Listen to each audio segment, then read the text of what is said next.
안녕하세요. 구루잠입니다. 네, 이번 시간, 지난 시간 파업에 이어서, 이번 시간 노동자 쟁의 행위부터 시작하겠습니다.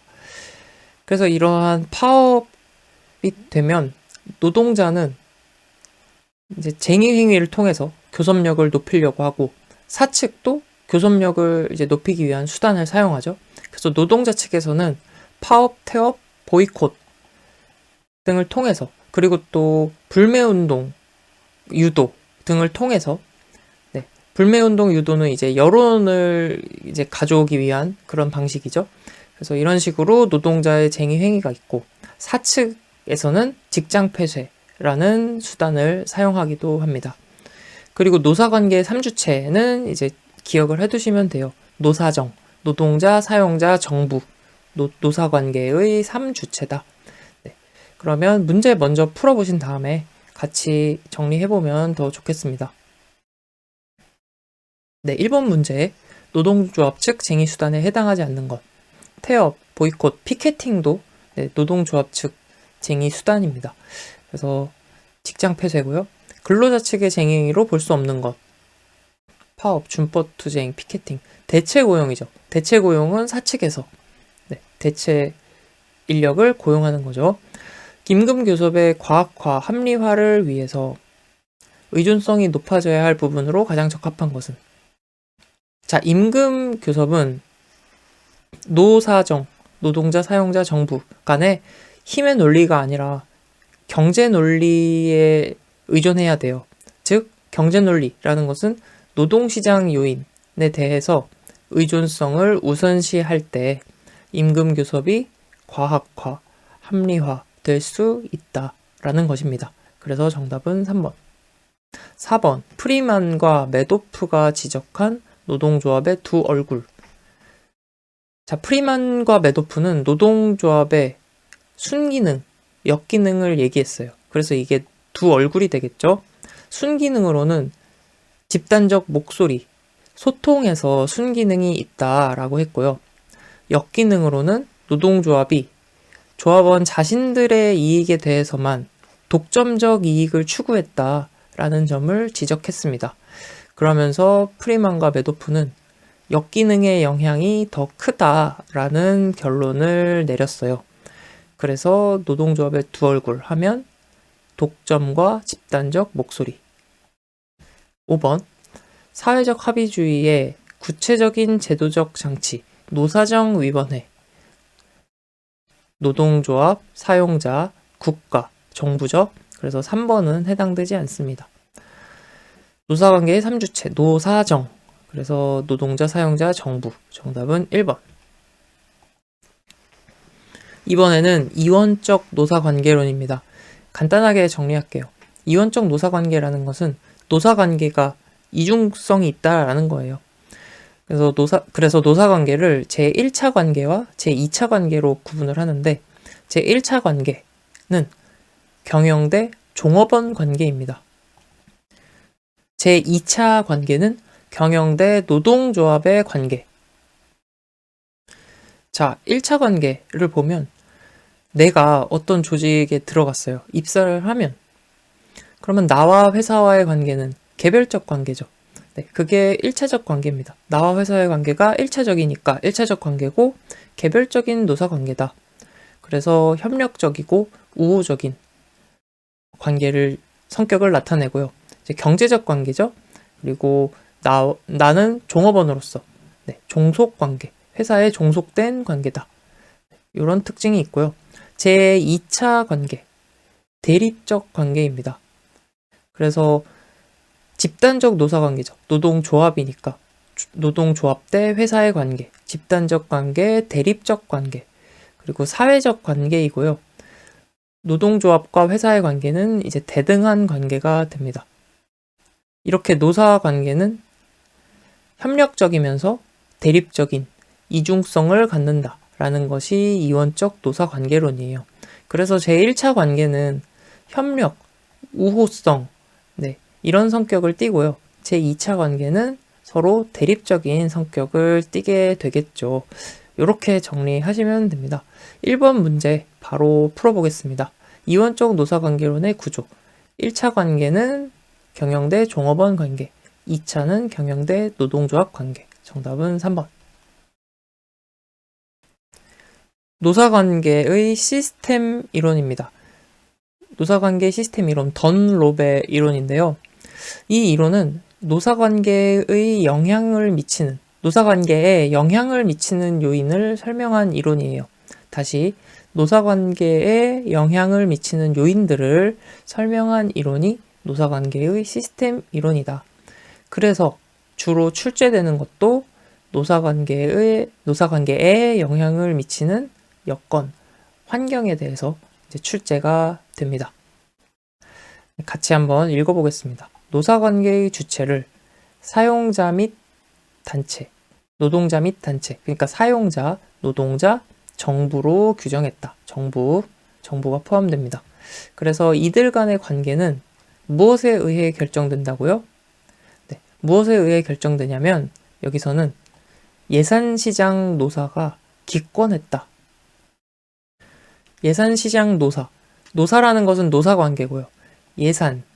예산상의 제약, 시장 하면은 시장이고요. 기술, 권은 권력구조. 그래서 예산시장 노사는 기권해버렸다. 그래서 이들 간의 관계는 기술, 시장 또는 예산상의 제약, 권력구조에 의해 결정된다.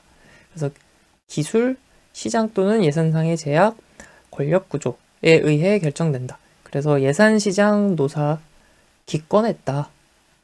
예산상의 제약, 시장, 기술, 권력구조. 이렇게 정리하시면 됩니다. 그래서 이것들이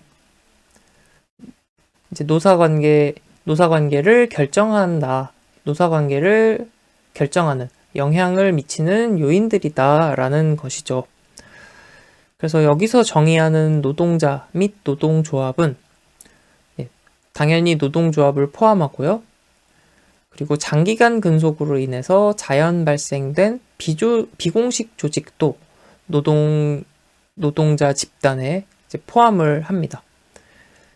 사용자 및 사용자 단체는 기업의 사용자뿐만 아니라 소유주, 그리고 중간 관리층도 포함을 하고요.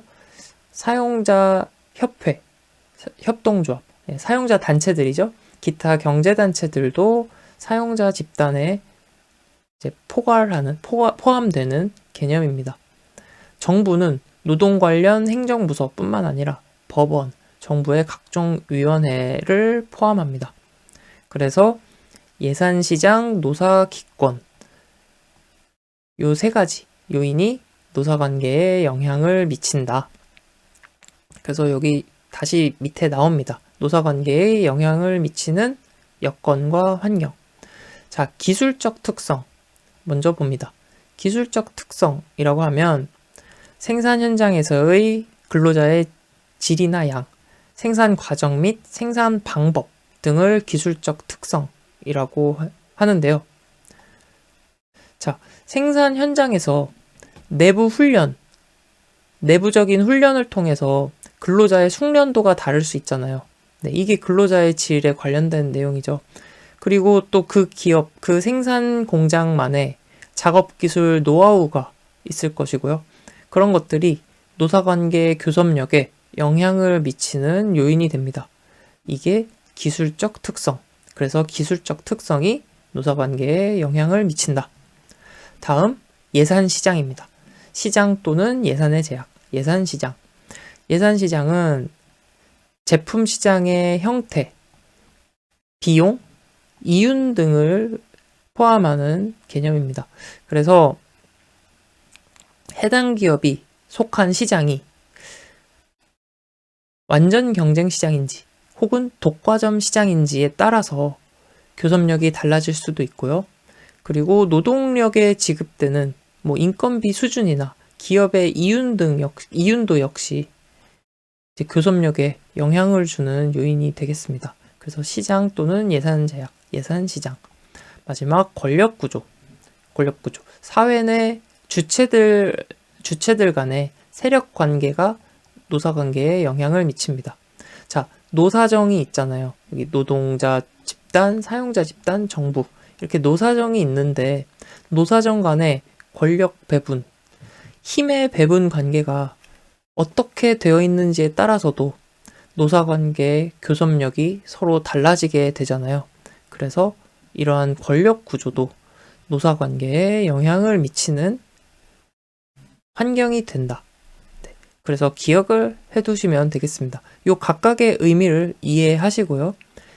예산시장, 노사는 기권해버렸다. 이렇게 암기하면 끝입니다. 그래서 던롭의 노사관계 시스템 이론은 한계점, 어떤 한계점이 있을까요? 자본 노동 간 관계가 결여되어 있다라는 단점이 있어요. 자, 경영자와 노동자 간의 관계는 설명하고 있어요. 그쵸? 근데 자본, 소유자와 노동자 간의 관계에 대해서는 설명하지 않고 있어요. 자본 노동 간 관계에 대한 설명이 결여되어 있다. 다음, 지배 종속 관계를 충분히 반영하지 못하고 있다. 네. 그래서 이렇게 정리를 하면 던롭의 시스템 이론 끝. 네. 그래서 여러분들이 차근차근 다시 한번 복습을 해보시고요. 문제까지 풀어보시면 되겠습니다. 네, 1번부터 보겠습니다. 노사관계의 주체를 사용자 및 단체, 사용자 집단이죠. 노동자 및 단체, 노동자 집단, 그리고 정부, 노사정으로 규정하고 이들 간의 관계는 기술, 시장 또는 예산상의 제약, 권력구조, 예산시장, 기권해버렸다. 시스템 이론이죠. 던롭의 시스템 이론. 2번, 던롭이 노사관계를 규제하는 여건이나 환경으로 지적한 사항이 아닌 것은 예산시장, 노사 기권했다. 그래서 시민의식은 해당되지 않습니다. 3번, 미국에서 1935년에 제정된 전국 노사관계법, 일명 와그너법 이후에 확립된 노사관계는, 자, 이거는 뉴딜적 노사관계예요. 자, 1930년대가 미국의 경제 대공황 시기예요. 이때 미국 루즈벨트 대통령의 뉴딜 정책이 나옵니다. 뉴딜 정책은 정부가 시장에 적극적으로 개입을 해서 이 대공황 상황에서 경제를 회복시키려는 정책이었어요. 그래서 대표적으로 정부가 일자리를 만들어서 이제 경제를 회복시키는 거죠. 그래서 1935년에 전국 노사관계법이 제정되었고 이 법을 계기로 해서 노동조합에 대한 태도, 인식이 적대적인 태도에서 우호적인 성격으로 바뀌게 됩니다. 노동조합을 보호하기 위한 이제 법적 장치가 마련이 된 거예요. 그래서 이런 분위기를 타고 노사관계가 뉴딜적 노사관계가 확립되었습니다. 그래서 이렇게 연결시키면 돼요. 1935년 이제 경제 대공황 시기에 뉴딜 정책, 그래서 뉴딜적 노사관계가 확립되었다. 네, 이렇게 정리하시면 되겠습니다. 4번, 노동조합의 성장률을 저하시키는 요인과 가장 거리가 먼 것은 여성 근로자 비율이 증가하면 노동조합의 조직률이 아무래도 좀 떨어지게 됩니다. 그리고 국제 경쟁의 완화가 아니라 국제 경쟁이 심화되면은 노동조합의 성장률이 이제 저하되게 되겠죠. 그래서 2번은 국제 경쟁의 완화는 저하시키는 요인과 가장 거리가 먼 것이고요. 서비스업의 비중 증대, 서비스업은 노동조합의 조직률이 이제 약화시키는 요인이 되겠고요. 근로자 중심 취향이 개인 중심적으로 변화했다. 네, 근로자 개인의 기호, 가치관이 변화함에 따라서 노동조합 조직률이 변하는데 이런 개인주의 경향이 강해질수록 노동조합의 성장률이 저하된다. 네, 그래서 국제 경쟁의 완화는 성장률 저하 요인이 아니다. 오히려 국제 경쟁이 심화되는 것이 성장률을 저하시키는 요인이죠. 네, 이어서 기업 형태, 경영 참여 등과 관련된 내용들 이제 문제를 풀면서 문제를 통해서 같이 정리해 보겠습니다. 먼저 문제를 풀어보고 오시면 더 좋고요. 네. 그래서 1번부터 시작을 해보겠습니다. 산업민주화 정도가 가장 높은 형태의 기업은, 자, 산업민주화 정도가 높다라는 것은 조직 내에서 의사결정 과정이 민주적이다라는 의미잖아요. 그러니까 노동자 자주관리 기업은 노동자가 경영을 참여하는 것을 넘어서 자주적으로 관리하는 것이니까 산업민주화 정도가 가장 높습니다. 네, 일단 3, 4번은 제외가 되는 거고요. 1차적으로. 다음 2번. 가장 적극적인 근로자의 경영 참가 형태는, 자, 단체 교섭, 단체 행동, 노사협의회, 근로자 중역 감사 역제. 근로자 중역 감사 역제라는 것은 근로자가, 노동자가 중역, 감사역을 맡아서 기업 경영과 관련해서 의사결정에 직접 참여하는 거잖아요. 그러니까 가장 적극적인 형태입니다. 3번. 종업원의 의사결정 참여가 가장 적극적인 기업 형태는, 이 중에서는, 자, 생산자 협동조합은 생산자들이 모여서 조합을 만든 겁니다. 기업을 만든 거죠. 네. 모두가 동등한 위치에서 의사결정에 참여합니다. 각각의 지분이 있고요. 그렇기 때문에 가장 적극적인 기업 형태입니다. 4번입니다. 기업의 종업원 주식 소유제 또는 종업원 지주제 도입 목적이 아닌 것은, 새로운 일자리 창출. 새로운 일자리 창출과는 관련이 없습니다. 그리고 종업원이 주식을 소유하도록, 종업원에게 주식을 줌으로써 기업 재무 구조를 건전화할 수 있어요. 그만큼 재무 구조가 안정화될 수 있고요. 종업원에 의한 기업 인수로 고용 안정 도모, 종업원 입장에서도 고용 안정이 드는 효과가 있고요. 공격적 기업 인수 및 합병에 대해서 효과적인 방어 수단으로 활용한다. 적대적 M&A로부터 방어할 수 있게 됩니다. 정답은 1번. 다음 5번. 노사 간의 공동 결정이라는 광범위한 합의 관행이 존재하고 있는 국가. 노사 간 공동 결정 하면은 독일입니다. 그래서 요거는 문제를 통해서 정리를 하시면 되겠습니다. 노사 간 공동 결정 독일. 6번. 우리나라 기업의 노사협의회에서 다루고 있지 않은 사항은, 이제 노사협의회는 그 성격을 알아두시면 좋겠습니다. 이제 노사협의회는 노동조합 활동에는 전혀 영향을 미치지 않아요. 그래서 노사 측이 서로 앞으로 미래의 방향에 대해서도 얘기를 할 수 있고요.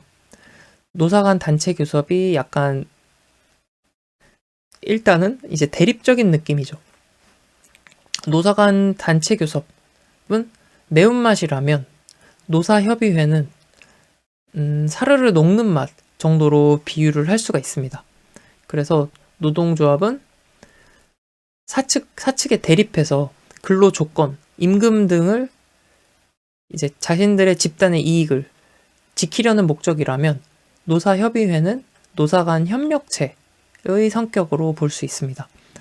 그래서 생산성 향상, 성과 배분에 대해서도 이야기를 하고요. 근로자의 채용 배치, 교육 훈련에 대해서도 이제 이야기를 나눌 수 있습니다. 다만 임금 및 근로 조건의 교섭은 노동조합의 영역이요. 서로 대립되는 영역이죠. 분명한 노동조합의 영역입니다. 또 안전, 보건, 작업 환경 개선, 근로자의 건강 증진과 관해서도 노사협의회에서 논의할 수 있는 내용들이 되겠습니다. 그래서 정답은 3번. 경제적 조합주의. 간단합니다. 노동조합이 그냥 경제적인 부분에 초점을 둔다는 거예요. 정치적 투쟁, 정치적인 거 지향하지 않습니다. 그냥 경제적인 목적에 집중하는 거예요. 그래서 이제 노동자와 사업자, 사용자, 노사 관계에 대해서 이렇게 꼭 대립적으로만 보지는 않는 거예요. 자, 내용을 같이 보시면 노사관계는 이해조정이 가능한 비적대적 관계이다. 타협을 통해서 노동자의 지위 향상, 복지 실현을 위해서 노력하는 것이 경제적 조합주의, 정치적 투쟁 지향하지 않습니다. 그렇기 때문에 경영 정권 인정하고요. 경영 참여를 회피합니다. 그냥 노동자의 지위 향상, 복지 실현, 실질적인 이런 이득들 갖는 것에 이제 초점을 맞추는 이게 경제적 조합주의입니다. 경영권에 집착하지 않아요. 노동조합 운동의 목적은 근로조건 개선, 임금 인상, 단체교섭제도 강화이다. 그래서 실질적인 이득을 취하는 것, 경제적 이득에 집중하는 것이 경제적 조합주의다. 문제 보겠습니다. 경제적 조합주의 틀린 것은 노동조합 운동과 정치와의 연합을 특징으로 하지 않는다 그랬어요. 정치 투쟁 하지 않는다. 1번. 경영 정권을 인정하고 경영 참여를 회피하는 것이 경제적 조합주의고요. 노동조합 운동의 목적은 근로조건 개선에 있다. 그리고 노사관계를 기본적으로는 이해 대립의 관계로 보고 있지만 이해 조정이 가능하다. 그래서 이해 조정이 가능한 비적대적 관계로 이해하는 것이 경제적 조합주의다. 네, 실업입니다. 실업. 반드시 정리해야 하는 내용입니다. 그래서 이번 시간에 완벽하게 이제 정리하시면 좋겠습니다. 먼저 실업의 유형. 실업의 유형이 이제 반드시 정리해야 하는 내용입니다. 마구 경계를 기억해 두세요. 마구 경계. 실업은 마구 경계해야 한다. 마찰적 실업, 구조적 실업, 경기적 실업, 계절적 실업. 다시 한번 암기해 볼게요. 마찰적 실업, 구조적 실업, 경기적 실업, 계절적 실업. 이렇게 네 가지가 있고 여기에 한 가지 더해서 기술적 실업이 있습니다. 그래서 먼저 적어보면 마찰적 실업, 구조적 실업, 경기적 실업, 계절적 실업이다. 여기에 기술적 실업까지. 이렇게 기억하시면 됩니다. 그러면 마찰적 실업부터 차근차근 보겠습니다. 마찰적 실업은 정보의 부족이 원인이에요. 직업 정보의 부족으로 인해서 구인자 그리고 구직자 이 둘 사이에 정보가 미스매치 될 때 발생하는 실업이 마찰적 실업이다 라고 했어요. 그래서 정보라는 키워드가 마찰적 실업입니다. 정보가 나오면 마찰적 실업을 떠올려 주세요. 이렇게 미스매치로 발생하는 실업이기 때문에 일시적인 성격을 나타내는 실업입니다. 일시적 실업이다. 그리고 자연 발생적인 실업이다. 또한 구직자가 자발적으로 실업을 선택하기 때문에 자발적 실업입니다. 구직자가 이제 자발적으로 새로운 직업을 탐색한다 라는 의미에서 탐색적 실업입니다. 그래서 구인자, 구직자 간의 정보의 불일치, 정보의 불완전성, 정보의 유통장애, 정보의 미스매치로 인해서 발생한다. 다 같은 의미가 되겠습니다. 그러면은 이 마찰적 실업의 대책은 뭘까요? 마찰적 실업의 대책. 자, 마찰적 실업의 원인이 뭐였어요? 원인이 정보의 불완전성, 정보의 유통장애잖아요. 그러니까 정보를 유통시켜주면 됩니다. 대책. 정보를 유통할 수 있는 직업 정보망을 확충한다던가, 직업 정보를 제공한다던가, 와 같은 방법으로 이러한 정보 문제를 해결해주면 되겠죠. 이게 마찰적 실업에 대한 대책. 이렇게 하면 마찰적 실업 정리 끝. 다음 구조적 실업입니다. 구조적 실업이란 구조, 경제 구조 변화에 따라 발생하는 실업이 구조적 실업입니다. 그래서 이제 노동력 수급 불균형으로 인한 실업이에요. 노동력 수급 불균형과 관련이 있어요. 자, 지역 간 또는 산업 간 노동력 수급 불균형과 관련이 있다. 이게 왜 그럴까요? 자, 성장 산업, 사양 산업 산업이랑 연관이 되는데요. 성장 산업에서는 노동력이 부족해요. 그리고 사양 산업에서는 노동력이 과잉 현상이 일어나게 되겠죠. 그래서 사양 산업에 종사하는 노동자들은 노동력 과잉이니까 일자리를 잃게 돼요. 그리고 성장 산업에 있는 기업들은 노동력이 부족하니까 노동력 구하기가 힘듭니다. 그래서 이렇게 노동력 수급이 불균형하게 되면 구조적 실업이 발생하는 것이죠. 네, 그래서 이러한 노동력 수급 불균형은 구조적 실업이다. 이렇게 이제 이해하시면 됩니다. 그리고 구조적 실업은 효율 임금 정책과 관련이 된다라고 했어요. 효율 임금 정책은 고임금 정책입니다. 기업이 좋은 인재를 채용하기 위해서, 그리고 좋은 인재를 유지하기 위해서 평균 임금보다 높은 임금을 주는 거예요. 이렇게 평균 임금보다 높은 임금을 주는 것이 오히려 생산성에 긍정적인 영향을 미친다라는 것이 효율 임금 정책입니다. 그래서 기업들은 고임금 정책, 효율 임금 정책을 사용하게 된다라는 거예요. 오히려 생산성에 더 긍정적이기 때문에. 그래서 성장 산업의 기업은 노동력이 부족하다고 했어요. 그러니까 인재를 확보하기 위해서 효율 임금 정책을 사용하게 됩니다. 그래서 구조적 실업은 효율 임금 정책과 관련이 있습니다. 그렇다면 이번에는 구조적 실업의 대책은 뭐가 있을까요? 구조적 실업의 원인이 뭐라고 했어요?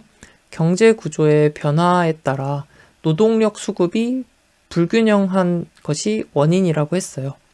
그러면 노동력 수급을 맞춰주면 되죠. 대책, 노동력 수급을 맞춰주면 됩니다. 자, 산업 간 노동력 수급 불균형을 맞추려면 어떻게 해요?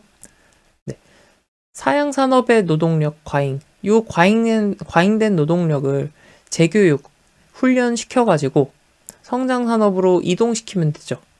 산업 간 이동을 유도하면 됩니다. 재교육, 훈련을 통해서. 그리고 지역 간 노동력 수급 불균형을 해소하려면 지역 간 이동을 원활하게 하면 되잖아요. 그러니까 노동력의 이동, 노동력 이주를 지원해 줄 수 있습니다. 이렇게 이해하시면 되는 내용입니다. 그래서 마찰적 실업, 구조적 실업 이렇게 정리를 했고요. 그래서 요거는 특히 두 가지는 특히 더 자주 나오기 때문에 완벽하게 정리를 하시면 좋겠습니다.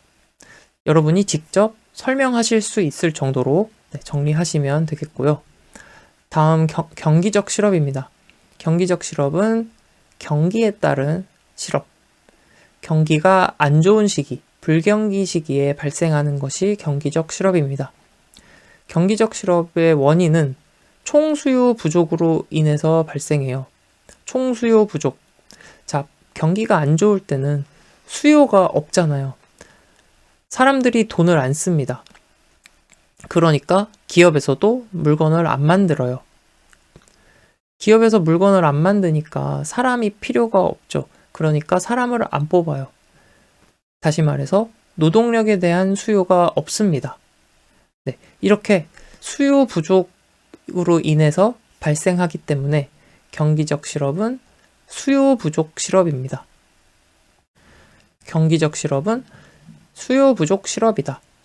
그리고 경기적 실업을 제외한 나머지 실업들은 비수요 부족 실업이 됩니다. 이렇게 정리하시고요. 그리고 경기적 실업은 임금의 하방 경직성과 관련이 됩니다. 임금의 하방 경직성이라는 것은 임금이 하방으로, 아래 방향으로 경직되어 있다. 다시 말해서 임금은 아래로 잘 떨어지지 않는다라는 의미입니다. 임금은 한 번 오르면 그 밑으로 떨어지는 일은 잘 없기 때문에 임금은 하방 경직성이 있다라고 합니다. 그래서 경기가 안 좋아지면 기업이 어려워지잖아요. 그러니까 기업은 임금을 낮추는 대신에 임금을 낮추고 고용을 유지하는 방법을 사용할 수 있어요. 근데 임금의 하방 경직성 때문에 사람들이 임금 내려가는 거를 잘 받아들이지 못해요. 그래서 어쩔 수 없이 이제 임금을 낮추고 고용을 유지하고 싶어도 그렇게 하지 못하고 구조조정을 통해서 직원의 일부를 내보내게 됩니다. 임금을 낮추기가 어렵기 때문에. 그래서 경기적 실업은 임금의 하방 경직성과도 관련이 된다. 네, 이렇게 이해를 하시면 되고요. 그래서 대책이 뭐냐? 경기적 실업의 대책. 경기적 실업의 원인은 뭐라 그랬어요? 경기적 실업의 원인은 총수요 부족이라고 했잖아요. 그러니까 대책은 총수요를 늘리면 됩니다. 총수요를 어떻게 늘려요? 정부가 적극적으로 시장에 개입을 하면서 총수요를 늘리는데요. 대표적으로 일자리를 만드는 것이 이제 대표적인 총수요를 늘리는 정책이 되겠습니다. 네. 이렇게 되면 경기적 실업도 끝. 그리고 계절적 실업은 이제 우리가 공부한 내용에서는 크게 다루지 않아요. 근데 그냥 알고만 계시면 되겠습니다. 기후, 계절의 변화로 인해서 발생하는 실업. 대표적으로 뭐 농업이 있죠. 농업에 종사하시는 분들은 겨울철에는 이제 일이 없잖아요. 네, 이런 일시적인 성격을 나타내는 것이 계절적 실업. 다음, 기술적 실업입니다. 기술적 실업은 마르크스가 이야기한 실업 이론이에요. 기술로 인해서 실업이 발생한다라는 건데요. 기술 혁신 및 자본 집약적 생산 방식이 노동의 총수요를 감소시키는 원인이다. 다시 말해서 기계가 사람을 대체하기 때문에 노동자는 실업을 맞이하게 된다. 실업하게 된다라는 것입니다. 이것을 마르크스는 산업예비군이라는 용어로 설명했어요. 산업예비군이란 상대적 과잉 상태의 노동력을 말합니다. 기계가 사람을 대체하면서 노동력이 남게 되는데 이렇게 남게 되는 과잉 노동력을 산업예비군이라는 말로 표현을 했습니다. 그래서 이렇게 하면 기술적 실업 끝. 자, 그러면 실업의 유형 다시 한번 정리를 해볼게요. 마찰적 실업. 마찰적 실업의 원인은 정보죠. 정보의 불완전성, 정보 유통의 문제, 정보의 불일치. 그래서 대책은 정보를 유통시켜주면 되니까 직업 정보망을 확충시켜준다든지 또 직업 정보를 제공해주는 것 등이 있습니다. 이 마찰적 실업은 자발적 실업이고 탐색적 실업이다. 구조적 실업은 경제구조의 변화가 원인이라고 했어요. 그래서 이러한 경제구조 변화로 인해서 노동력 수급이 불균형하게 된다. 이것이 구조적 실업의 원인. 그래서 이거를 해소하려면 노동력 수급 불균형을 균형을 맞춰주면 되죠. 그래서 지역 간 이동을 지원하는 것, 이주를 지원하는 거죠. 산업 간 이동을 도와주는 것. 어떻게? 재교육이나 훈련을 통해서 산업 간 이동을 지원해 주는 것이 있습니다. 경기적 실업의 원인은 총수요 부족. 그래서 수요 부족 실업이죠. 대책은 총수요를 증가시키는 방향으로. 그게 이제 대책이 되겠고요. 마지막 기술적 실업은 마르크스 떠올리시면 되고요. 그래서 기술이 사람을 대체하게 되면서 노동력이 과잉 상태가 된다. 이것을 산업예비군이라는 용어로 설명했습니다. 이러면 실업 끝. 여러분들이 하나씩 이제 복습을 하시면서 정리를 해보시고요. 문제까지 풀어보시면 되겠습니다. 네, 1번 문제부터 같이 보겠습니다. 실업을 수요 부족 실업과 비수요 부족 실업으로 구분할 때 비수요 부족 실업을 모두 부른 것은? 자, 수요 부족 실업이 뭐였어요? 총수요 부족이 원인이다. 수요 부족, 경기적 실업을 말합니다. 그럼 나머지는 비수요 부족 실업이다. 그러면 경기적 실업 빼고 구조적, 마찰적, 계절적 실업은 비수요 부족 실업이다. 정답 4번. 수요 부족 실업은 경기적 실업. 3번 비자발적 실업이 아닌 것은. 네, 비자발적 실업이 아닌 거니까 자발적 실업을 보면 되겠죠. 자발적 실업은 마찰적 실업이다. 네, 내가 자발적으로 이제 새로운 직업을 탐색하는 실업. 네. 4번 다음은 무엇에 대한 설명인가? 실업과 미충원 상태에 있는 공석이 공존하는 경우의 실업. 정보가 불완전, 정보, 미스매칭, 마찰적 실업에 대한 설명입니다. 5번 구인구직 정보의 흐름을 원활하게 하면, 정보의 유통을 원활하게 하는 것, 네, 마찰적 실업과 관련되죠. 정보의 유통장애, 마찰적 실업. 노동자가 자신에게 유리한 직장을 찾기 위한 정보 수집 활동 관련된 것. 정보의 불완전성이 원인인 것, 마찰적 실업. 8번 사회적 비용이 상대적으로 가장 적게 유발되는 것. 네, 마찰적 실업이죠. 자발적 실업, 자연적 실업이니까 자연 발생적 실업이기 때문에 네, 사회적 비용이 상대적으로 적게 유발된다. 9번 마찰적 실업에 대한 설명. 경기 침체, 이거는 경기적 실업이고요. 정보의 불일치로 인해 발생하는 것이죠. 네. 10번 마찰적 실업의 원인. 네. 노동자들이 자신에게 잘 맞는 직장을 찾는데 시간이 걸리기 때문이다. 그렇죠.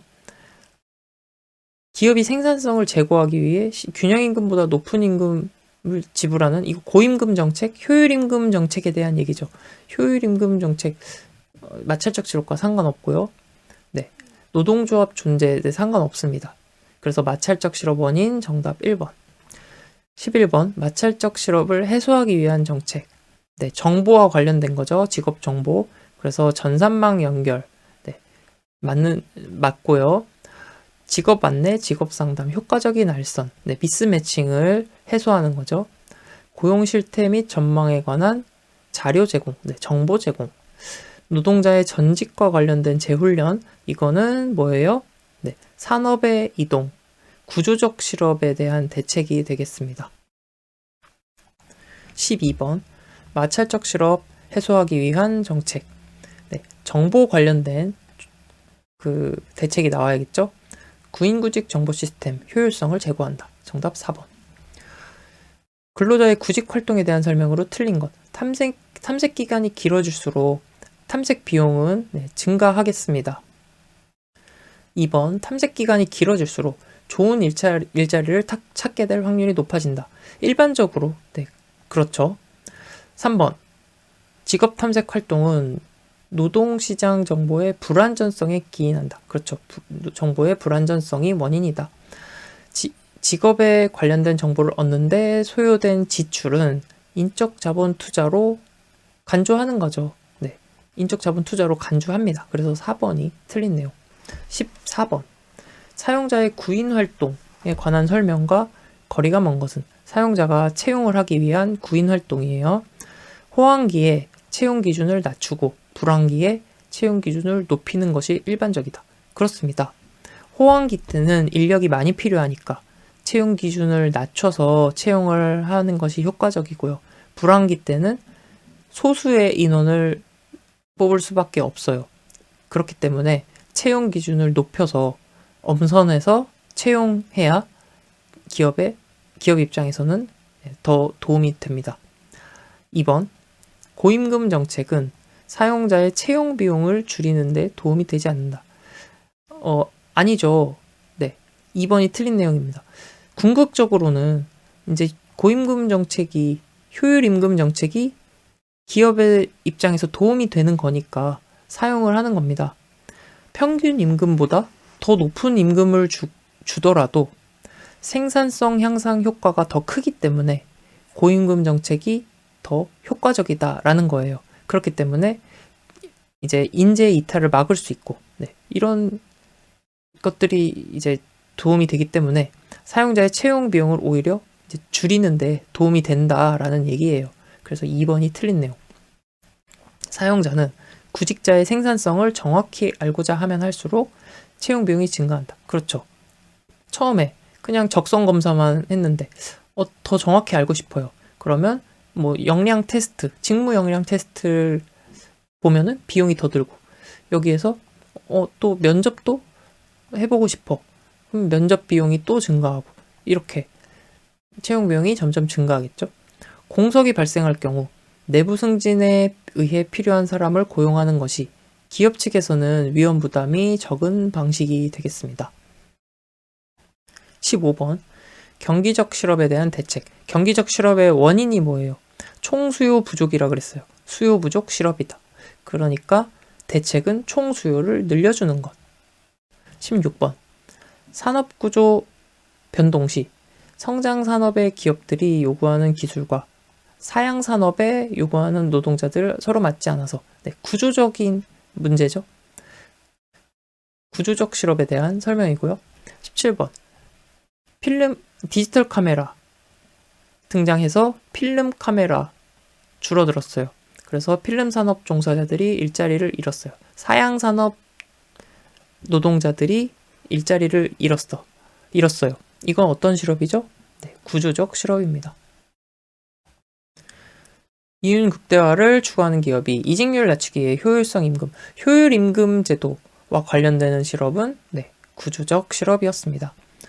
19번 성장 산업 그리고 사양 산업의 노동력 수급의 불균형, 구조적 실업이죠. 그래서 인력 정책을 대책으로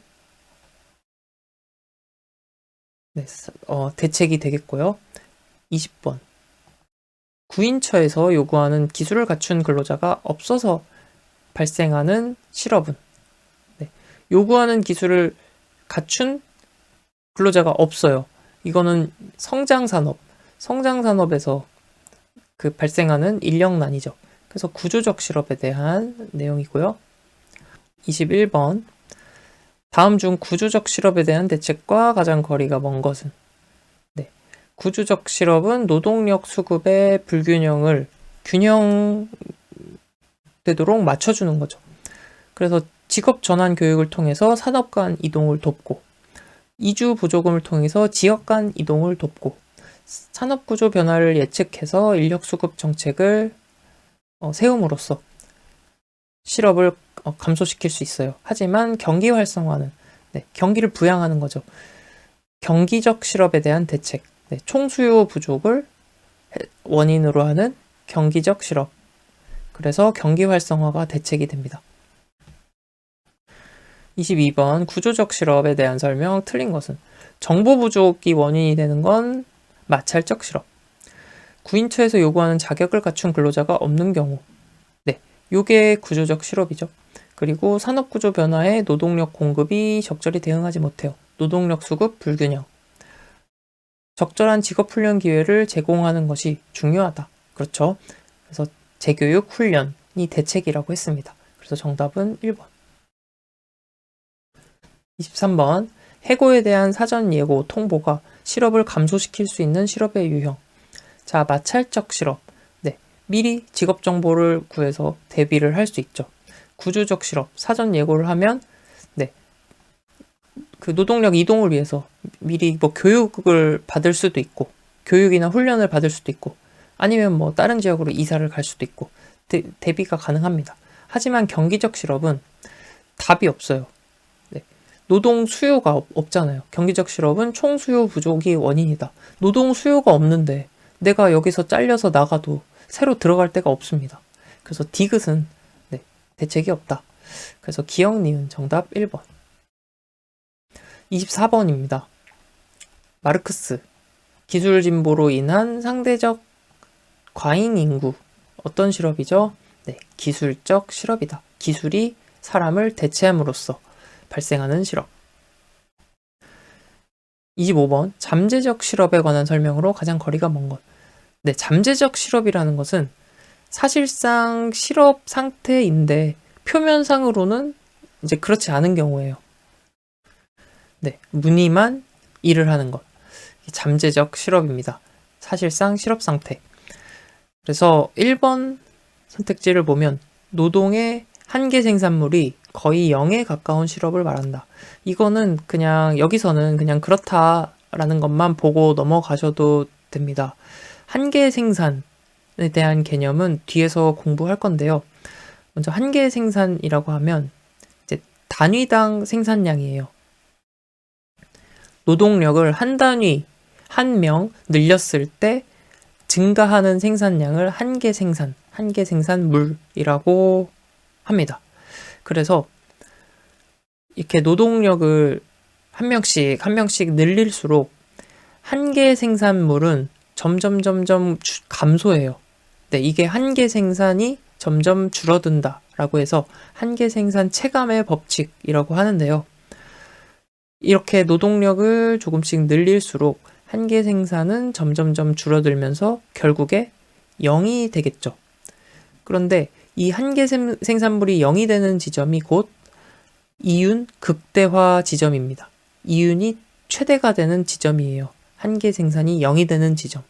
그리고 한계 생산이 점점 작아진다 그랬잖아요. 이제 0보다 더 작아지게 되면 이 경우는 어떻게 되냐? 이제 노동력을 늘리면 늘릴수록 어떻게 돼요? 점점 마이너스니까 이윤이 이제 줄어들게 되는 것입니다. 그래서 이윤이 줄어들다가 나중에는 손실이 되겠죠. 네. 그래서 한계 생산물이 0에 가깝다라는 의미는 노동력을 더 늘려봐도 어때요? 이윤이 더 늘어나지 않는다는 의미잖아요. 다시 한계 생산이 0이라는 의미는 노동력을 아무리 늘려봐도 이윤에는 큰 변화가 없다라는 의미입니다. 다시 말해서 무늬만 노동력이지 경제적인 이득 효과는 없다. 그러니까 있으나 마나한, 다시 말해서 사실상 실업 상태나 마찬가지라는 거죠. 이 노동력, 추가되는 노동력이. 네. 그래서 노동력을 추가해봐도 이 노동력들은 있으나 마나한 실업 상태나 마찬가지다. 그래서 이제 1번이 맞는 설명이고요. 다음 2번. 표면적으로 취업 상태에 있지만 실질적으로 실업 상태에 있는, 요게 잠재적 실업의 정의입니다. 그래서 요게 농촌의 과잉인구 등이 해당된다. 1번과 비슷한 맥락이죠. 과잉인구, 있으나 마나한, 한계 생산이 0에 가까운 것. 3번, 구직의 가능성이 높았더라면 노동시장에 참가하여 적어도 구직 활동을 했을 사람이 전망이 없거나 낮다고 판단해서 비경제 활동화, 인구화 되어 있는 경우. 요거는 이제 구직을 단념함으로써 비경제 활동 인구화가 된 거예요. 그래서 요게 이제 잠재적 실업이다. 왜냐면 이제 사실상 실업 상태인데 표면상으로는 드러나지 않은 거예요. 비경제 활동 인구는 실업률에 책정이 안 되거든요. 그렇기 때문에 표면상으로는 드러나지 않지만 사실상 실업 상태. 4번. 불법 체류 외국인 취업에 따른 실업이 해당된다. 요거는 이제 해당이 없는 얘기죠. 잠재적 실업과는. 그래서 4번이 가장 거리가 먼 얘기가 되겠습니다. 다음 26번. 실업에 관한 설명. 옳은 것은 마찰적 실업은 자연 실업률 측정에 포함되지 않는다. 마찰적 실업은 자연 실업, 자연적 실업, 자발적 실업이라고 했어요. 그렇기 때문에 마찰적 실업이 자연 실업률이에요. 그래서 포함이 되죠. 2번. 더 좋은 직장을 구하기 위해 잠시 직장을 그만둔 경우는 마찰적 실업이죠. 자발적 실업이니까요. 경기적 실업은 자연 실업률 측정에 포함된다? 아니죠. 경기적 실업은 자연 실업률이 아니잖아요. 자연적으로 발생한 게 아니기 때문에. 4번. 현재의 실업률에서 실망 실업자가 많아지면 실업률은 하락한다.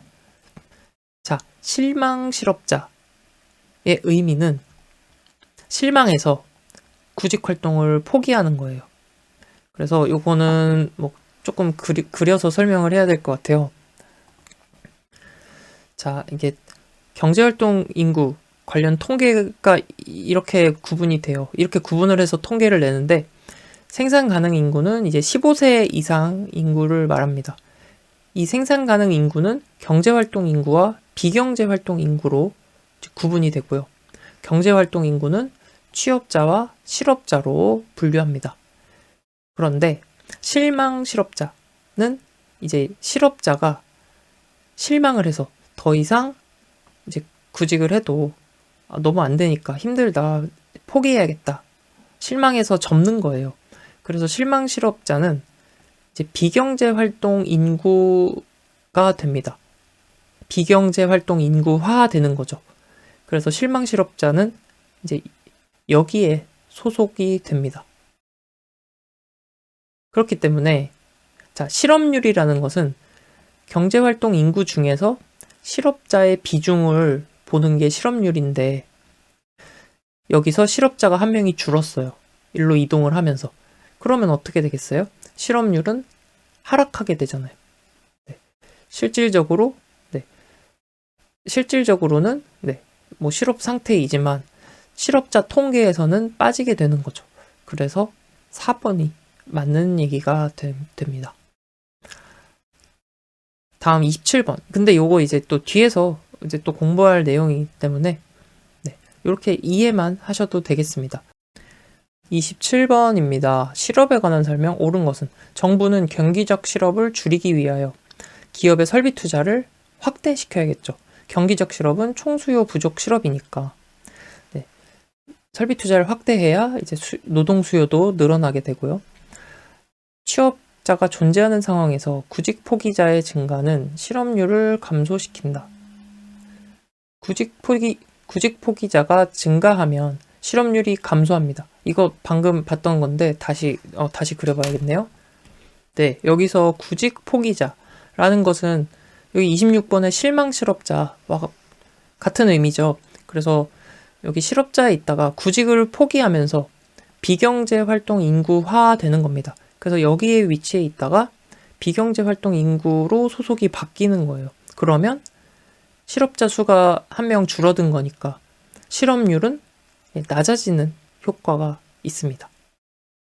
그래서 2번이 맞는 얘기고요. 전업주부가 직장을 가지면 실업률과 경제활동 참가율 모두 낮아진다. 전업주부는 비경제활동 인구에 포함이 됩니다. 그런데 직장을 갖게 되면 취업자 수에 포함이 되죠. 그래서 취업자 수가 한 명 늘어납니다. 취업자 수가 한 명 늘어난다는 건 경제활동 인구도 한 명 늘어나는 것과 마찬가지죠. 이거 두 개를 합친 거니까. 그런데 경제활동 참가율이 모두 낮아진다라고 했어요. 그러니까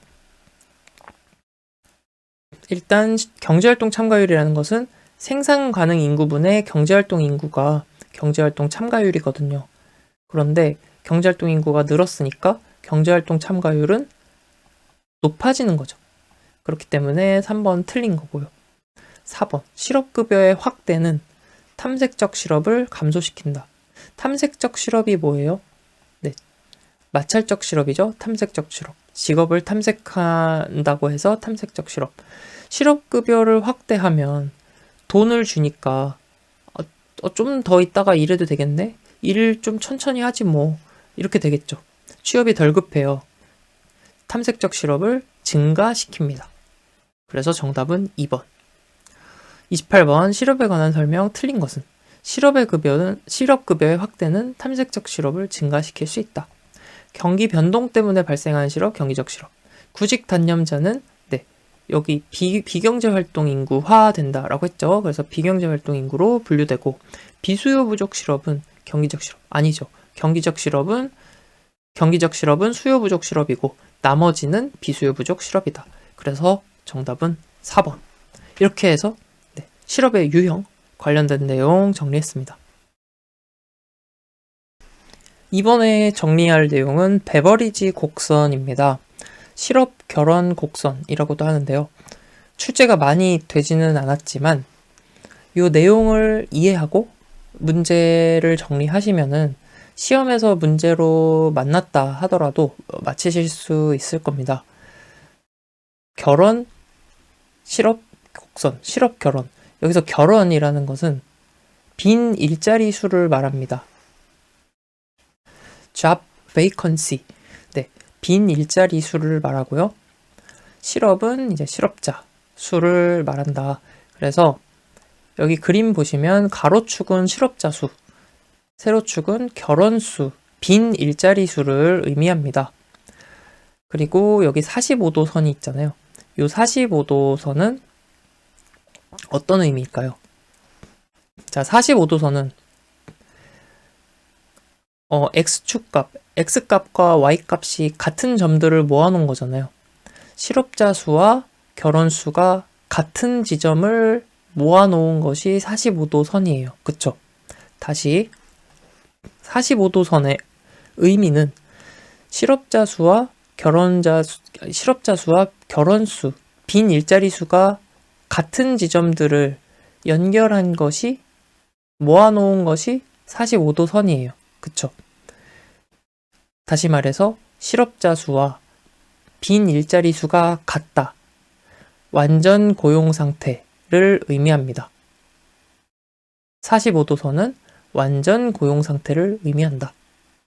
그래서 이 베버리지 곡선을 해석하는 거는 딱 두 가지만 알면 됩니다.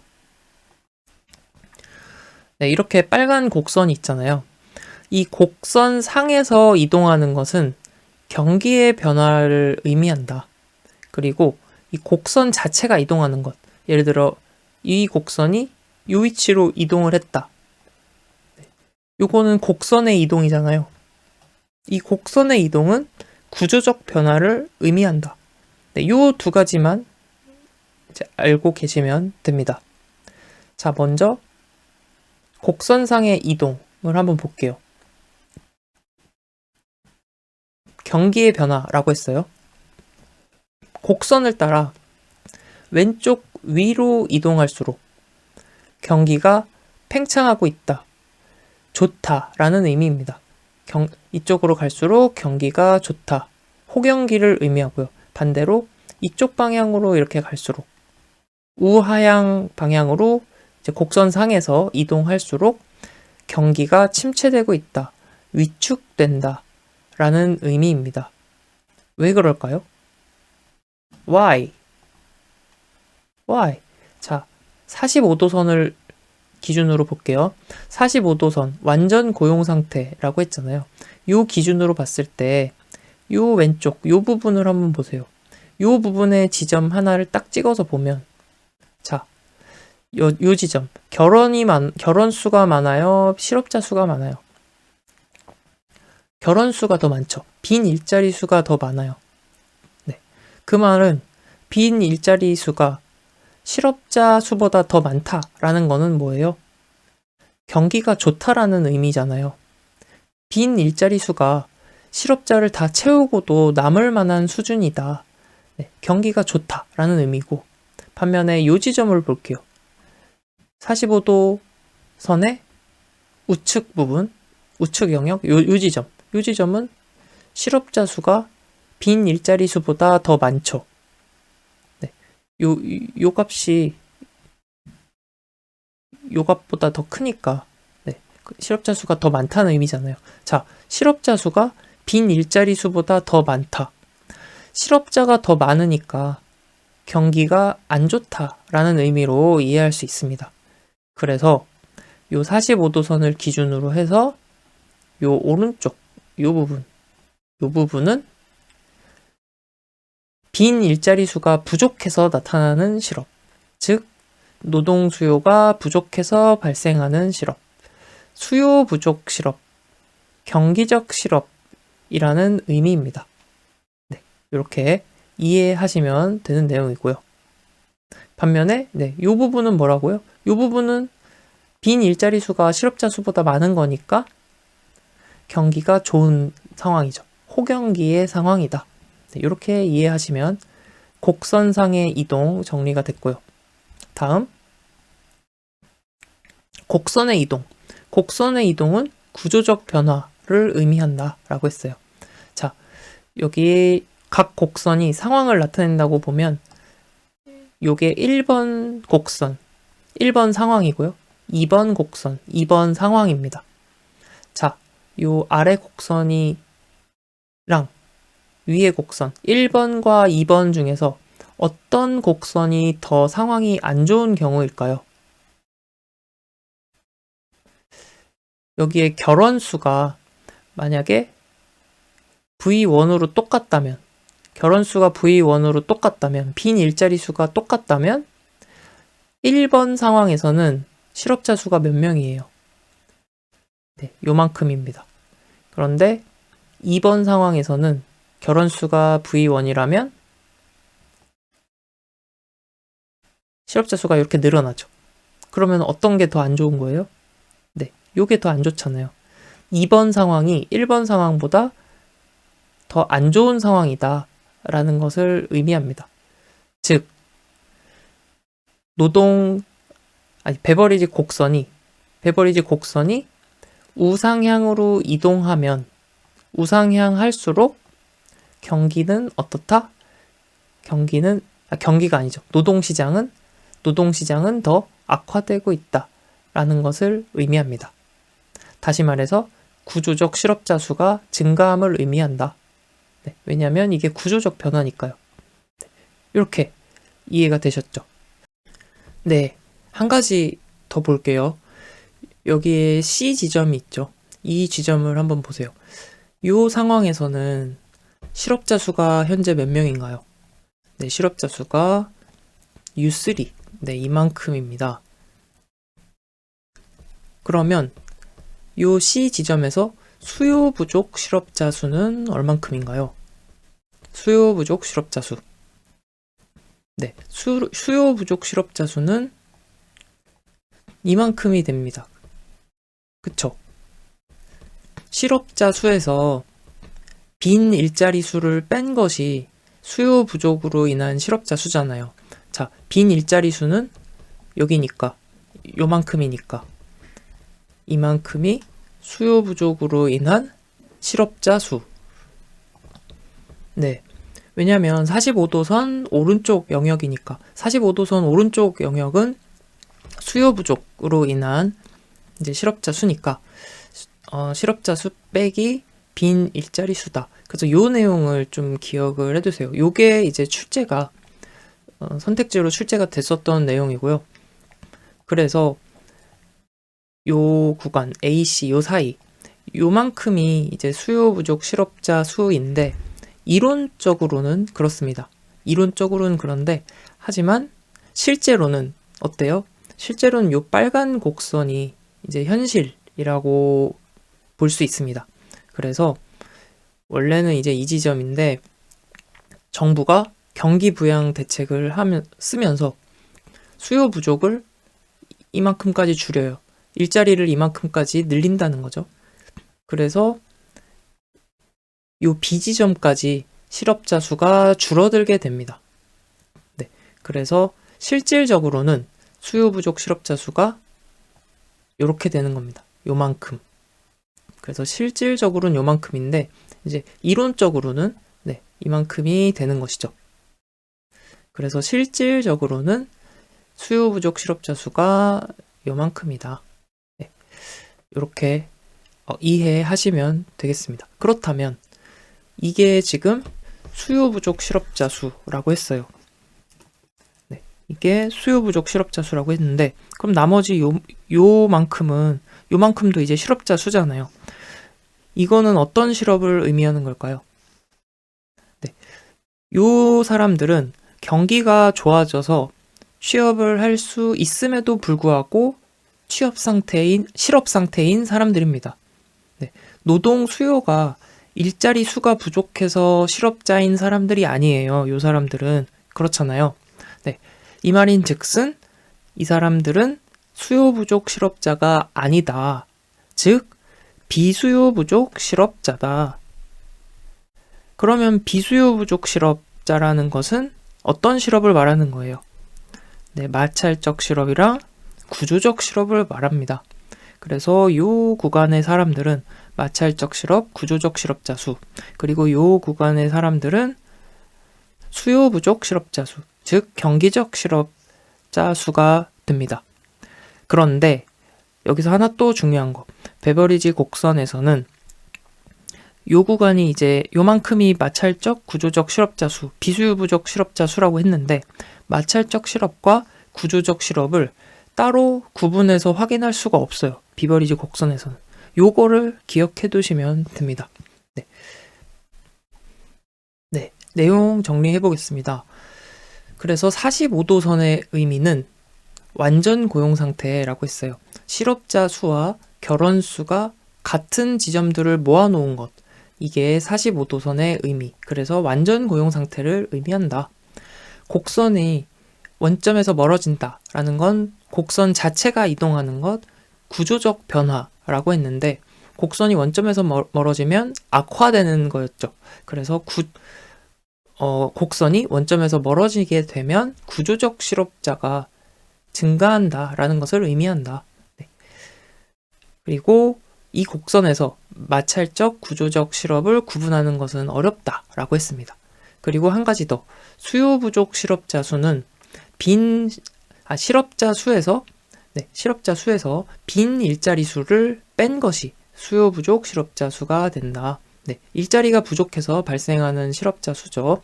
네, 그리고 요 세 번째는 요거는 그냥 이해만 하시면 됩니다. 아까 이제 방금 말씀드렸던 내용이에요. 이제 요 곡선 상황에서 요 C점과 B점 간의 차이는 수요 부족 실업자 수이다. 네, 요만큼을 말하는 거죠. 요만큼은 수요 부족 실업자 수이다. 네, 그래서 이론적으로는 이만큼이 되지만 실제 상황에서는 요 지점으로 이동을 하기 때문에 요만큼이 수요 부족 실업자 수가 된다. 이렇게 이해하시면 되겠습니다. 그래서 문제 같이 풀면서 또 정리해 보겠습니다. 1번 문제부터 같이 볼게요. 자, 베버리지 곡선의 원점에서 멀어질 때 발생하는 실험 유형. 네, 곡선 자체가 이동하는 거죠. 뭐예요? 구조적 변화라고 했습니다. 구조적 실업. 네, 2번 문제의 실업 결혼 곡선에 관한 설명으로 틀린 것은 종축, 세로축은 결혼 수고요. 빈 일자리 수, 횡축은 실업자 수를 표시한다. 원점에서 멀어질수록 경기가 악화되는 거죠. 경제 상황이 악화되는 거죠. 구조적으로 악화되는 것이다. 그래서 구조적 실업자 수가 증가함을 의미한다. 마찰적 실업과 구조적 실업을 구분하는 것은 베버리지 곡선에서는 불가능하다, 어렵다라고 했어요. 그래서 3번이 틀린 내용이고요. 현재 실업자 수에서 결혼 수, 빈 일자리 수를 뺀 것이 수요 부족 실업자 수이다. 왜냐하면 일자리가 부족해서 발생하는 실업이 수요 부족 실업이잖아요. 그러니까 실업자 수에서 빈 일자리 수를 뺀 것이 수요 부족 실업자 수. 네, 이렇게 정리하시면 되겠습니다. 3번. 노동력의 10%가 매년 구직 활동을 하고 구직의 평균 3개월이 소요된대요. 연간 몇 %의 실업률이 나타나게 되는가? 자, 그러면 1년이에요, 기간이 1년이에요, 연간이니까. 네, 1년이고 구직의 평균 3개월이 소요되니까 자, 요 기간을 1년이라고 가정을 해볼게요. 그러면 구직에 3개월이 소요되니까 3개월 하면 4칸으로 나누면 되겠네요. 요 한 칸이 3개월이 되겠죠. 그런데 노동력의 10%가 매년 구직 활동을 한대요. 퍼센트 대신에 명으로 바꿔서 해볼게요. 그러면 전체 10명의 사람들이 1년 동안 구직 활동을 합니다. 그런데 구직에 평균 3개월이 소요된대요. 그러면 이 10명이 여기 나눠서 이제 들어가야 되는 거예요. 다시 말해서 10명이 요 1년에 나눠 들어가야 되는데 한 칸에 2.5명씩 들어가면 됩니다. 그러면 딱 10명이 되죠.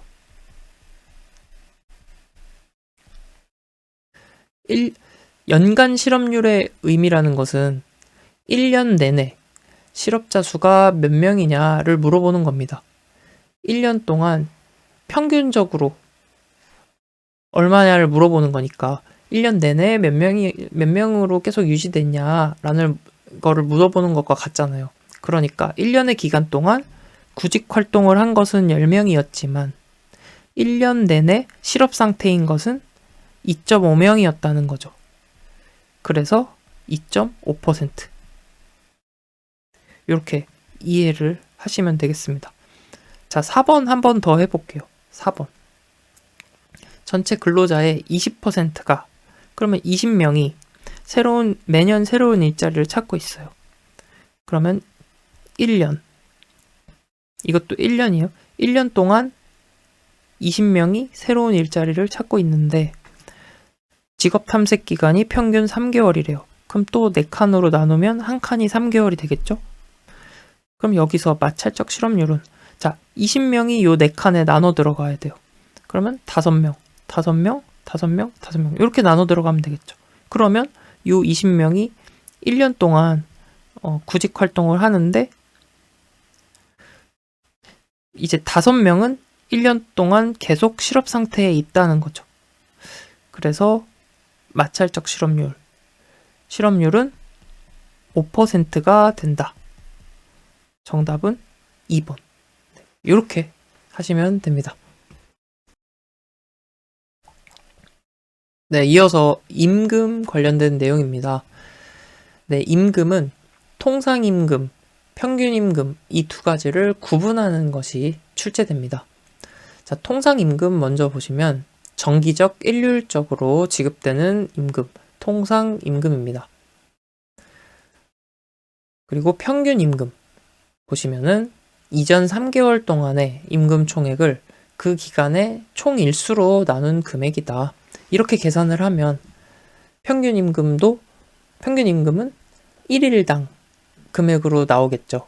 네, 하루로 계산된 하루당 금액으로 나옵니다. 자, 그래서 통상임금을 사용하는 수당들 보면 이제 통상임금은 이제 기본급, 직급수당, 직무수당이 해당이 되고요. 이제 해고, 예고수당, 연장근로수당 기억을 해두세요. 연장근로 할 때 이제 통상임금의 50%를 가산한다. 이렇게 되어 있죠. 연차 유급휴가 수당. 근데 이제 연차 유급휴가 수당의 경우에는 평균 임금을 사용할 수도 있고 통상임금도 사용할 수 있습니다. 네. 그래서 좀 특이한 케이스고요. 그리고 출산휴가급여 등을 산정하는데 통상임금을 사용해서 계산을 하게 됩니다. 그래서 연장근로수당이 해당이 된다. 평균 임금의 경우는 퇴직급여 계산할 때 이제 평균 임금을 이용해서 계산하고요.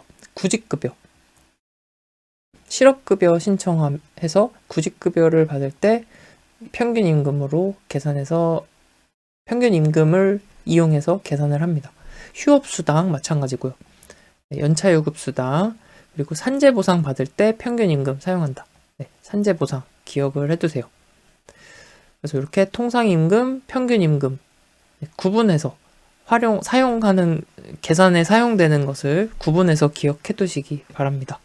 직장에서 근무해 보신 분들은 좀 어느 정도 익숙한 내용일 거라고 생각이 드네요. 네, 다음 임금 수준의 결정. 임금 수준을 어떻게 결정할 것인가? 기업의 내적 요인과 외적 요인을 종합적으로 고려해서 결정해야 합니다. 임금 수준의 결정. 그래서 내적 요인이라고 하면 뭐 기업의 경영 방침도 있을 수 있고요. 노동 생산성. 네, 이런 것들이 내적 요인입니다.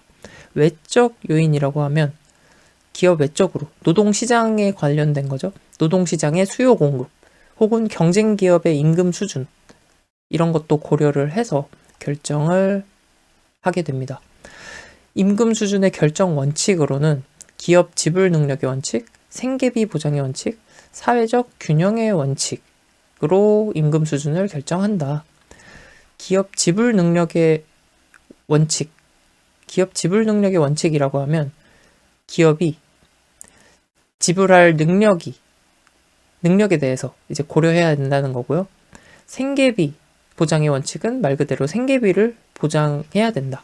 그리고 사회적 균형이 이루어져야 한다라는 것입니다. 그래서 보시면은 기업의 지불 능력은 상한선을 정하게 됩니다. 기업이 이 상한선까지 지불할 수 있다. 그리고 생계비 보장은 하한선, 최소한의 생계비를 보장해야 한다. 그래서 상한선과 하한선이 정해지고 요 사이에 상한선과 하한선 사이에서 사회적 균형, 조정 범위가 결정이 된다라는 거예요. 그래서 기업 지불 능력의 원칙은 상한선, 생계비 보장 원칙은 하한선을 정해주고 요 사이의 조정 범위에서 이제 사회적 균형의 원칙에 따라 요 사이에서 조정된다. 임금 수준의 결정 원칙이었습니다.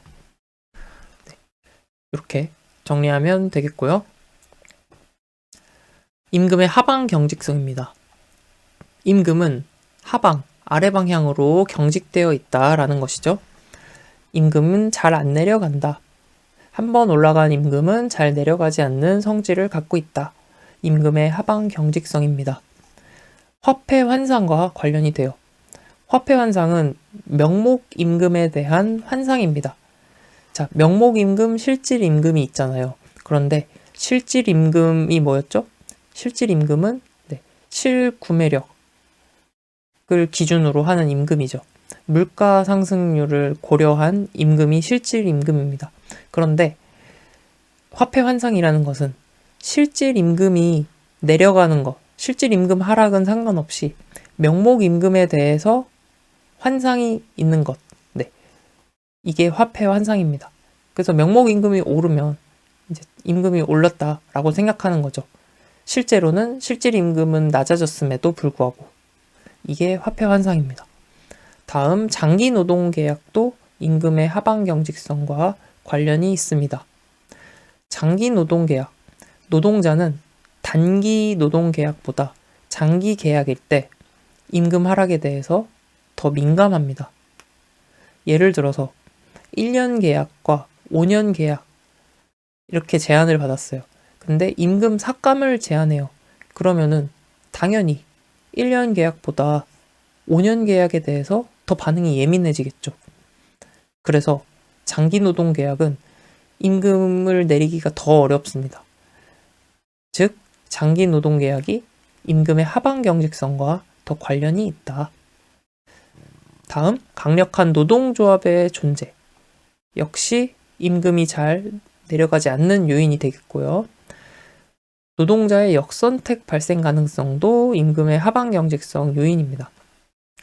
노동자가 다른 데 가버릴 수도 있잖아요. 임금을 내리면. 그래서 이런 거를 역선택이라고 합니다. 최저임금제.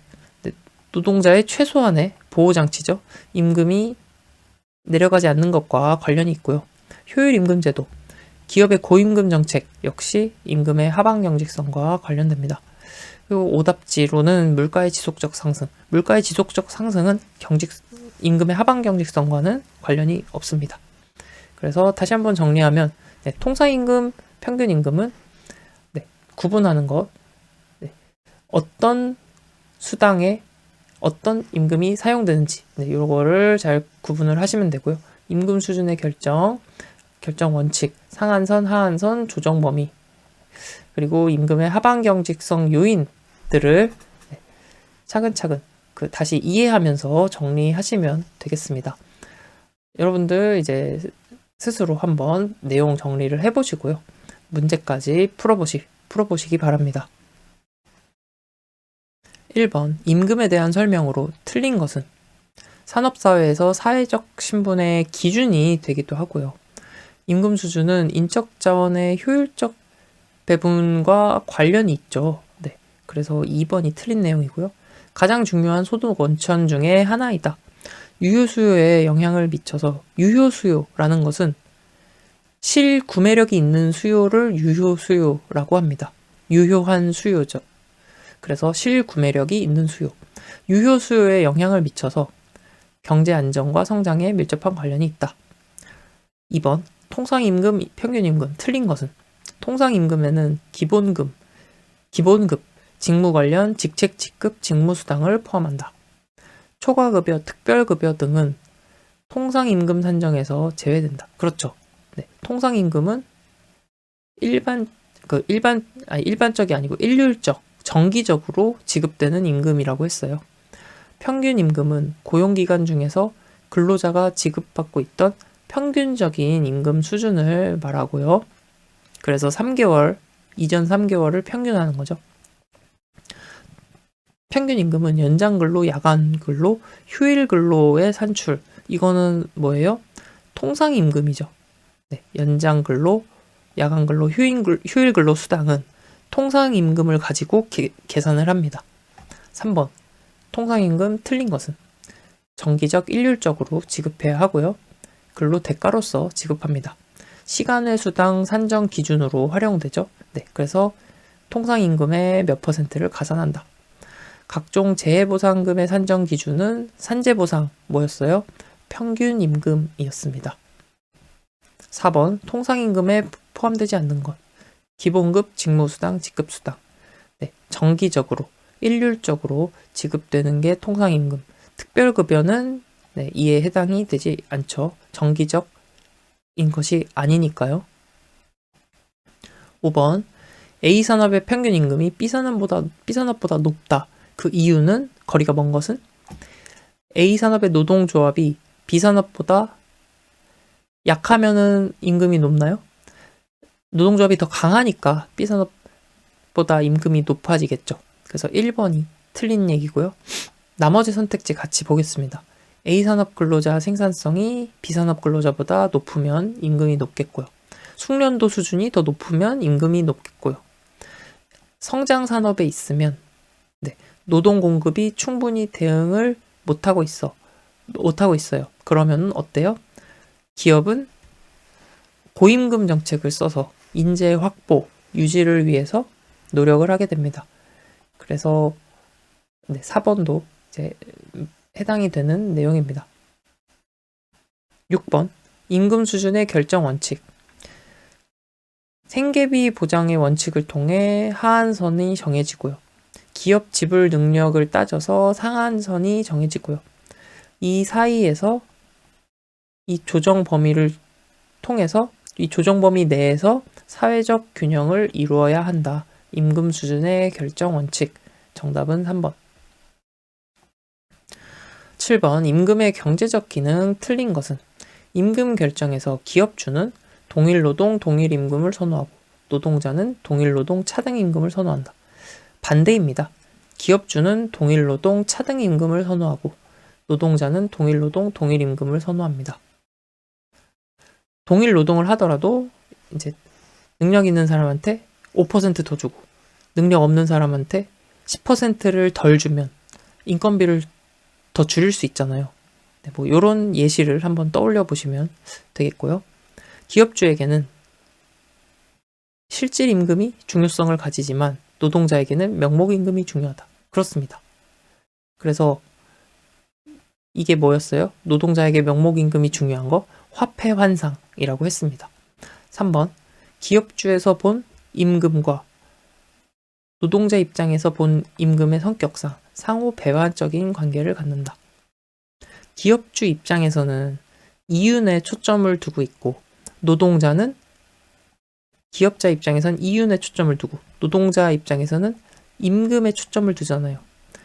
그러니까 임금이 올라가면 이윤이 내려갈 수밖에 없고 임금이 내려가면 이윤이 그만큼 많아지는 거니까 상호 배반적인 관계를 갖는다라는 것입니다. 4번 임금은 인적 자본에 대한 투자 수요 결정의 변수로서 중요한 역할을 합니다. 그렇죠. 임금은 중요한 역할을 한다. 8번 임금이 하방 경직적인 이유와 거리가 먼 것은 장기 노동계약 영향이 있다 그랬고요. 강력한 노동조합, 노동자의 역선택 가능성. 그래서 정답은 2번. 네, 생산성 임금제만 정리하고 이번 시간 마무리하겠습니다. 생산성 임금제라는 것은 생산성을 임금과 연동시킨 거예요. 생산성 증가율이 곧 실질임금 인상률이다. 네, 이게 생산성 임금제입니다. 생산성 증가율을 실질임금 인상률에 반영한 것이죠. 그래서 명목임금이라고 하는 것은 그냥 그냥 말 그대로 표면적인 임금이죠. 명목 가격으로 표시된 임금. 월급 350만 원. 이게 명목임금입니다.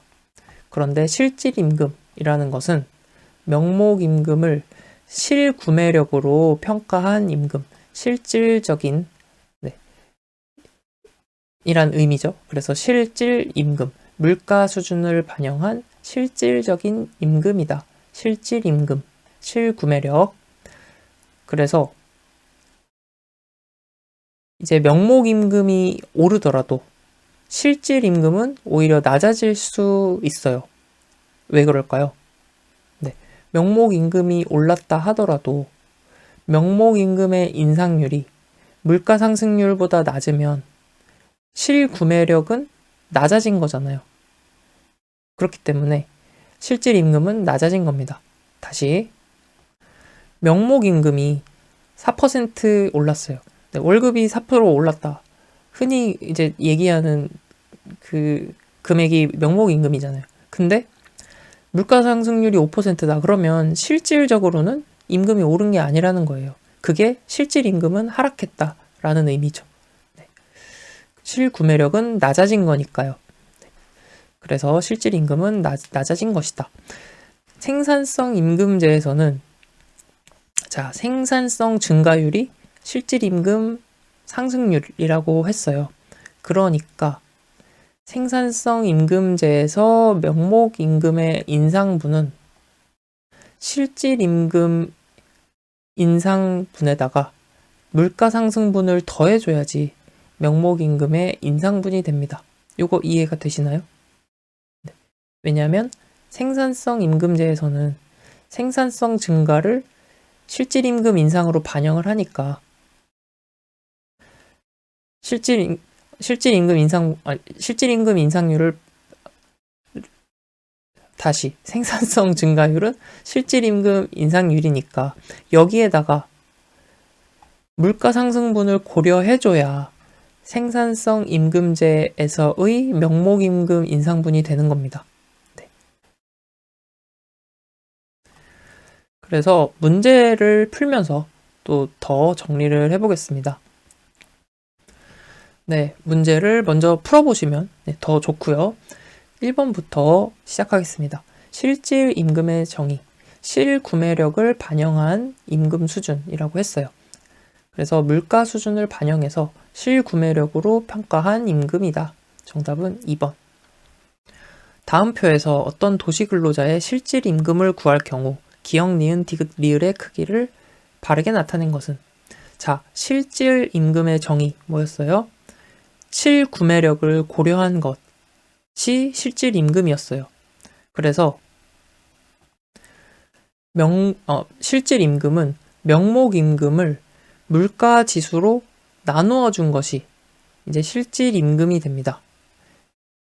왜냐하면 물가 상승률을 고려해야 한다라고 했잖아요. 네. 그래서 실질 임금은 명목 임금을 물가 지수로 나눠준 것. 그래서 요거를 계산해서 실질 임금을 구하면 됩니다. 기역은? 자, 기역의 경우는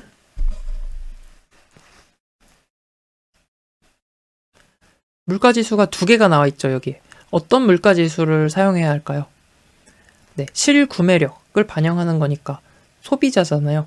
소비자 물가지수를 사용하면 됩니다. 그러면 기역의 경우 09년 기역은 물가지수 90, 명목임금 130, 그리고 니은의 경우는 100분의 140이 되죠. 그리고 디귿의 경우는 160분의 115. 그리고 리을은 180분의 125. 제가 거꾸로 썼네요. 네. 디귿 니은, 디귿, 리을 다 틀렸죠. 네. 제가 다시. 니은은 물가지수분의 명목임금이니까 100분의 140. 그리고 디귿은 115분의 160. 리을은 125분의 180. 이렇게 됩니다. 그래서 요거를 이제 계산하면 돼요. 그래서 각각 계산을 해보면 여기다가 이제 다 곱하기 100을 하는 거죠. 이렇게 곱하기 100을 하면 실질 임금이 나옵니다. 그래서 물가지수분의 명목임금 곱하기 100이 실질 임금이다. 자, 그래서 요거를 다 계산을 하면은 제가 미리 계산을 좀 해놨습니다. 기역은 144.4가 나오고요. 니은은 140, 디귿은 139.1, 리을은 144가 나오죠. 그래서 요 크기를 이제 비교를 하면은 기역이 제일 크고, 그 다음에 리을, 그 다음 디귿, 니은, 디귿 순서대로 나오게 됩니다. 그래서 정답은 2번. 이렇게 구하시면 되겠습니다. 그래서 실질 임금을 구하는 것, 명목임금에다가 물가 지수를, 물가 상승을 반영하는 거니까 명목임금의 물가 지수를 나눠줘서 곱하기 100을 한다. 네, 요거를 정리하시면 되겠습니다. 다음 3번. 생산성 임금제를 따를 때 실질 생산성 증가율이 5%다. 그리고 물가 상승률이 2%다 라고 했어요. 자, 생산성 임금제 하에서 명목 임금의 인상분은 뭐예요? 네, 물가 상승률을 고려해야 되니까 물가 상승률까지 더해줘야 되죠. 그래서 실질 생산성 증가율에다가 물가 상승률을 반영해주면 5 더하기 2, 7%. 4번 마찬가지로 생산성 임금제를 따를 때 물가 상승률 3, 실질 생산성 증가율 7%. 그러면 명목 임금은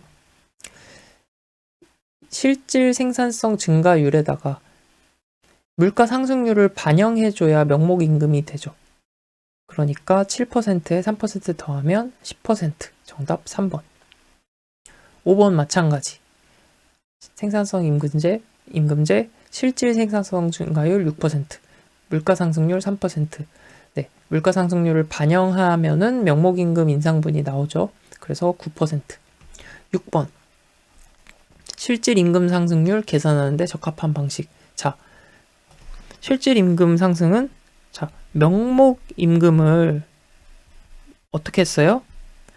물가 지수로 나눠줬죠. 네. 그리고 여기다 이제 곱하기 100을 했습니다. 그러니까 여기서 4번에 해당이 되죠. 정답은 4번. 7번. 임금 페리티 지수는 100이고 한국의 임금 페리티 지수는 100이고 일본의 임금 페리티 지수를 80이라 가정할 때 옳은 것은 임금 페리티 지수는 이제 국민 총생산 GNP라고 하죠. 국민 총생산을 이제 100이라고 놓고서 비교를 하는 겁니다. 한국의 GNP를 100이라고 놓고서 다른 나라의 GNP를 비교하는 거예요. 그래서 만약에 한국은 100이라고 놨는데 일본이 80이다 라고 하면 한국의 임금 수준이 이제 일본보다 높은 거예요. 그래서 일본이 한국보다 임금 수준이 낮다라고 보는 해석을 할 수가 있습니다. 그래서 1번 보면 국민소득을 감안한 한국의 임금 수준이 일본보다 높다. 그쵸? GNP라는 게 국민소득을 말하는 거잖아요. 총 국민소득. 그래서 1번 맞는 얘기. 1번이 정답이네요. 2번. 한국의 생산성과 삶의 질이 일본보다 낮다. 낮은 게 아니라 높은 거죠. 요 기준으로 보면. 국민소득을 감안한 한국의 임금 수준이 높다라는 의미고요. 한국의 생산성과 삶의 질이 일본보다 높다. 자, 여기서 생산성은 알 수가 없습니다. 네, 그렇죠. 그래서 이제 정답은 1번이 되겠습니다. 이렇게 해서 임금 페리티 지수까지 생산성 임금제 정리를 해봤습니다. 네, 오늘 상당히 길어졌는데요. 오랜 시간 동안 이렇게 공부하시느라 정말 수고 많으셨습니다. 네, 저도 조금 수고한 것 같아요. 네, 그래서 이렇게 그래도 같이 공부할 수 있어서 저는 이제 항상 감사하는 마음을 갖고 있습니다. 그래서 오늘도 이제 이렇게 화이팅 해주셔서 감사드리고요. 간단히 복습하시면 더 좋겠습니다. 다음 영상에서 또 더 힘내서 할 수 있도록 준비를 하겠습니다. 감사합니다.